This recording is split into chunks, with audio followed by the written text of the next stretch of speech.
रुक करते हैं अगली खबर का। हरियाणा विधानसभा में चर्चा के दौरान हंगामा हुआ है। वंदे मातरम पर चर्चा के दौरान हंगामा। हरियाणा विधानसभा में 9 विधायक विधानसभा से निष्कासित कर दिए गए हैं। निष्कासन के बाद विधायकों की संयुक्त वार्ता। निष्कासित विधायक अशोक अरोड़ा ने कहा कि वंदे मातरम चर्चा के दौरान मुख्यमंत्री नायब सिंह सैनी का जवाब सही नहीं था। वो पूर्व प्रधानमंत्री पंडित जवाहरलाल नेहरू को टारगेट कर रहे थे और पंडित जवाहरलाल नेहरू ने देश की आजादी के लिए कई साल जेल काटी, लेकिन आज वो लोग उन्हें सर्टिफिकेट दे रहे हैं जो आरएसएस की शाखों में गए। तो कांग्रेस के विधायकों को आज निष्कासित किया गया है, जो गलत है। आज ही कांग्रेस सरकार के खिलाफ अविश्वास प्रस्ताव ला रही है। भारतीय जनता पार्टी स्पीकर का सहारा लेकर इस पूरे मामले में राजनीति कर रही है।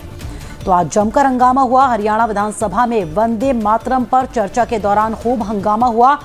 विपक्ष का कहना है कि पंडित जवाहरलाल नेहरू के खिलाफ गलत भाषा का इस्तेमाल किया जा रहा था। इसी को लेकर हंगामा हुआ और 9 विधायकों को निष्कासित कर दिया गया है, जिसके बाद उन्होंने संयुक्त वार्ता की है। आज जमकर हंगामा देखने को मिला हरियाणा विधानसभा में। तो वंदे मातरम के मुद्दे पर चर्चा के दौरान हंगामा हुआ है और हमारे संवाददाता रवि जुड़ चुके हैं। रवि, देखिए, हरियाणा विधानसभा और चर्चा के दौरान हंगामा, क्या कुछ हुआ और कांग्रेस कई आरोप लगा रही है? बिल्कुल, निश्चित तौर पर देखिए, जिस प्रकार से आज सुबह से ही कयास लगाया जा रहा था कि हरियाणा विधानसभा में हंगामा जो है वो देखने को मिल सकता है। कई मुद्दे थे जिनको लेकर ये हंगामा देखने की बात जो है सुबह से ही कही जा रही थी। हंगामा उस समय देखने को मिला जब वंदे मातरम को लेकर चर्चा जो है वो की जा रही थी। एक प्रस्ताव सदन में लाया गया जिस पर चर्चा की गई।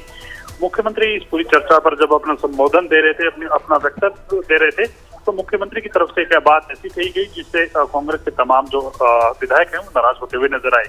दरअसल मुख्यमंत्री की तरफ से ये कहा गया कि पंडित जवाहरलाल नेहरू ने जो है वो जिन्ना के सामने घुटने टेक दिए। ये बात कही गई क्योंकि जब वंदे मातरम गीत जो है वो लाया जा रहा था तो उस समय ये कहा गया था कि जिन्ना के कहने पर पंडित जवाहरलाल नेहरू ने तमाम जो बातें कही हैं, और इसके साथ साथ सुभाष चंद्र बोस को जवाहरलाल नेहरू की तरफ से एक पत्र लिखा गया जिसमें ये कहा गया कि इस गीत से मुस्लिम समाज जो है वो नाराजगी उसमें फैलेगी और कहीं ना कहीं सही नहीं है।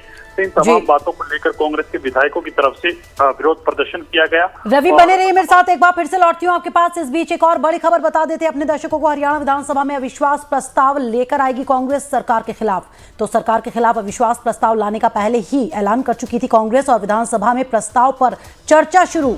कांग्रेस के तमाम विधायकों का प्रस्ताव को समर्थन है। हरियाणा विधानसभा में अविश्वास प्रस्ताव, सैनी सरकार के खिलाफ अविश्वास प्रस्ताव, कांग्रेस का यह अविश्वास प्रस्ताव, कांग्रेस के तमाम विधायकों का प्रस्ताव को समर्थन है। रवि, हरियाणा सरकार के खिलाफ अविश्वास प्रस्ताव लाने का पहले ही ऐलान कर चुकी थी कांग्रेस और अब उस पर चर्चा भी जारी है।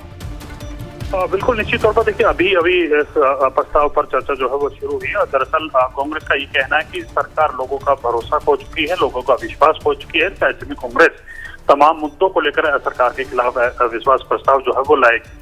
कल ये प्रस्ताव जो है सदन में पेश कर दिया गया था, रख दिया गया था। आज इस पर चर्चा जो है वो सुनिश्चित हुई है। 2 घंटे के करीब आसपास इस पर चर्चा स्पीकर की तरफ से जो है वो समय रखा गया है। चर्चा जारी है।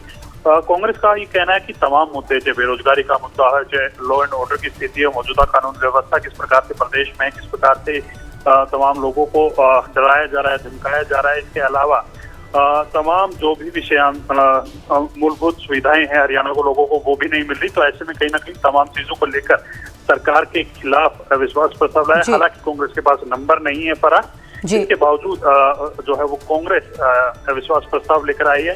कांग्रेस का ये कहना है कि सिंबॉलिक है, लोगों की आवाज उठाना चाहते हैं, लोगों को इस अविश्वास प्रस्ताव ला करके तमाम मुद्दों पर चर्चा करने चाहते हैं, जिसकी वजह से ये अविश्वास प्रस्ताव जो है। रवि, चलिए, शुक्रिया जानकारी देने के लिए। आगे बढ़ते हैं। मुंबई में 15 जनवरी को बीएमसी चुनाव होने हैं।